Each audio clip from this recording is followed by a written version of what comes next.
Dear Answer Man, how come 36-year-old men don't get lucky more often? First of all, a lot of us are married, so that might have something to do with it. We don't get out as much. Wife and kids tend to get in the way. But for those of us that are still single, I think what happens when you get to your late 30s, 40s, and beyond, you start to slow down. Not so much physically as much as just mentally. I mean, you're tired of the game. After a while, you just get tired of it.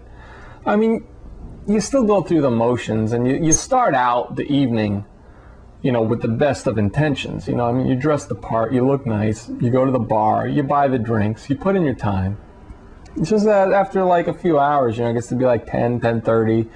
You've been talking to the same woman for a while, and finally you just want to be like, look, I mean, we've known each other for over 2 hours now, right? And I like you, and I think you like me, and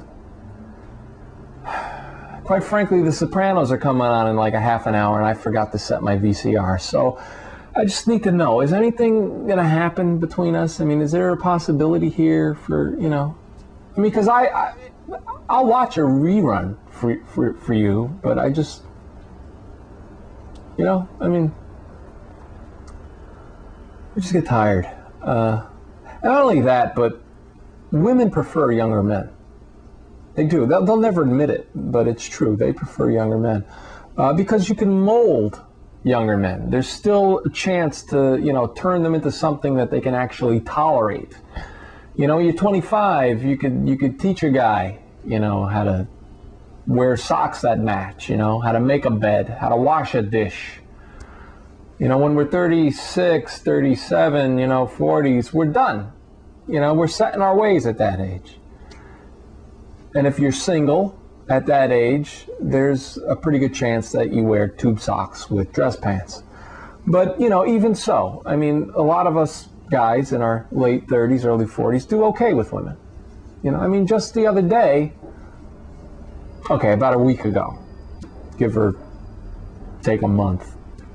All right, last year, I was at a bar, and I met this very attractive woman, and we hit it off nicely, and we were talking for a while, and I started out very charming. After a while I got tired, and I started to drop hints. I'd say things like, man, is it hot in here, or am I just horny?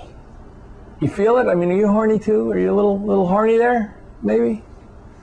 Hey, there's a condom dispenser in the men's room here. You want to see it? I'll show it to you. You got change for $1? After like a couple hours of this, she finally turns around to me and she goes, okay, I'll have sex with you. All right, now, I mean, I'm drunk and horny, and I even took offense in that attitude, So I put my drink down. Actually, I dropped it on the floor, and I just said, thank you so much, because you don't know how much this means to me. I promise to do a good job, really. But there's one thing I got to know, because I do have my pride. True, I didn't bring any with me tonight, but I do have some. I keep it in a box under my bed.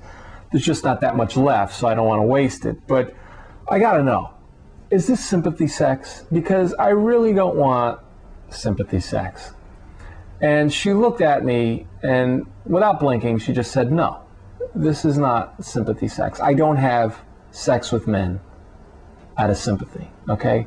You're going to have to pay me just like everybody else.